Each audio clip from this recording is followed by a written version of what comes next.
Hi, I'm Dr. Frank Costantino. Your board lesson here today. Hello, I'm Frank Costantino, the Chef Doctor. Today I'm going to talk about something I talk about almost every day. What is it to become a professional chef? What does it take? What I tell people, especially young students that want to pursue culinary arts as a career, is that you need about 5 things to consider. And not in any particular order, but I think all happening at the same time, right? So first, it's very important to understand that you need a service mentality. We serve people, right? We cook for people, we serve them, and for some people that's a difficult notion, right? Serve people. Well, yes, it is a service industry, the hospitality industry. We serve people every day. And you must be comfortable with that, and you must enjoy that. It must be something that gets you very excited.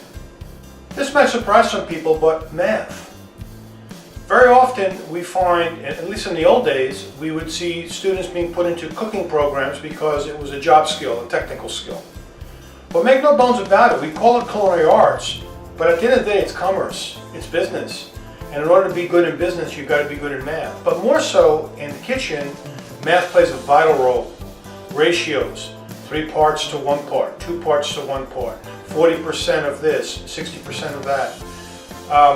Pounds and ounces, grams, all of that knowledge that's math related has to be comfortable, and for some people math is a challenge. So that's something to consider. In the industry we say someone has hands, quote unquote. And what does that mean, hands?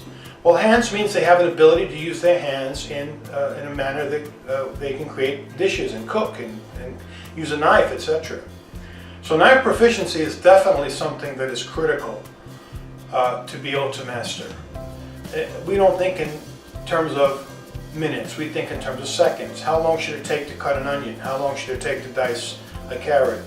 And it has to be something that you feel that you can do and practice and get good at, because it is really the signature for a chef. It's the calling card, how well we handle a knife. Flavor vocabulary. This is critical. We are entering into an age where food is so central to what we do, and access to information about food is plentiful on the internet. So what's a flavor vocabulary? Well, just what it sounds like. It's trying and tasting and experiencing different types of foods, both from an ingredient standpoint, but also from an ethnic and global standpoint. Vietnamese cuisine, Honduran cuisine, Caribbean island cuisine from all over the Caribbean, European-based cuisine, contemporary American cuisine, and I can go on and on. But understanding how ingredients play a role in what we do, because at the end of the day, the ingredients are the tools of our craft, right? These are the things that we use to achieve flavors and achieve dishes that serve guests and make guests enjoy the experience. So having a flavor vocabulary is critical. And for many young people, it's breaking out of a habit of eating certain types of foods. And again, nothing against convenience foods and quick foods, etc. But to be a chef, you've got to be excited about ingredients and want to try everything and taste everything and experience everything to develop a great flavor vocabulary. I'll save this for the last because I think it's probably the most important, and it's passion. If you talk to a chef about what the drawbacks are of the business, there are many. They will tell you. Long hours, hard work, social life challenges, as we tend to be most active and busy when people are celebrating events, right? Parties and weddings and having dinner. I can recall my initial years in the industry, maybe my dinner was at 11 o'clock at night every night, because that's when I was done serving everyone else's dinner. Serving Thanksgiving meals outside of my home, not with my family, but for other families, etc. So those are definitely drawbacks.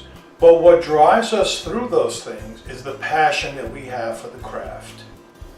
It is unbelievable the driving force that passion is. If you're passionate about it, if this is something that you think you can do and that you love to do, you have to have passion. So passion, a service mentality, knife proficiency, math, and a flavor vocabulary. These are 5 things I think you can be working on. You need to determine if you have these things. The last thing I'll say is this, because I'm asked this question a lot. When I was a young culinarian, I worked with a lot of people that did not go to culinary school. They worked in restaurants, they got experience, etc. And they moved up the ranks, and they were excellent cooks, and were able to get different positions and move up, etc., and even become chefs. But as I mentioned earlier, cooking is a business, right? And in order to be good in business, you have to have an education. So I 100% advocate for culinary education, and beyond culinary education, an education in management, and particularly hospitality management, because it is a unique degree. Now, yes, I run a culinary and hospitality program, but I also believe 100% in its importance, and I express this to students all the time. So I hope you enjoyed this video, and until next time, take care.